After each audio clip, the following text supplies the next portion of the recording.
Не си отива розово с бяло с червена коса. Не знам какво ти става, ама изобщо не е вярно и днеска ти доказвам. Айде. За бяло си слагам това поло. Мале с този грим. Wish me luck. Не знам какво ще направя. Така. Сложих си цялата коса отпреде и успех получихме. Добре, ето ни го бялото. И сега взимаме розово.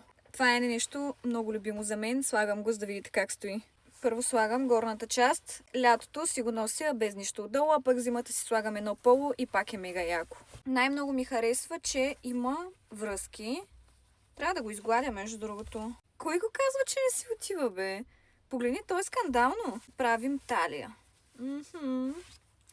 Сега слагам тази невероятна плесирана пола, която отново има бял ластик, обаче той няма да се вижда. Сложих я, но след малко ще ви покажа как изглежда. Сега чанта. Не знам дали няма да стане too much, ако е розова. Затова обмислям да го играя с бялата отново. Обувките също ще са бели. Да, бяло и розово страхотно си отива с червена коса. А сега в коментари вие може да напишете кои други цветове според вас не си отиват.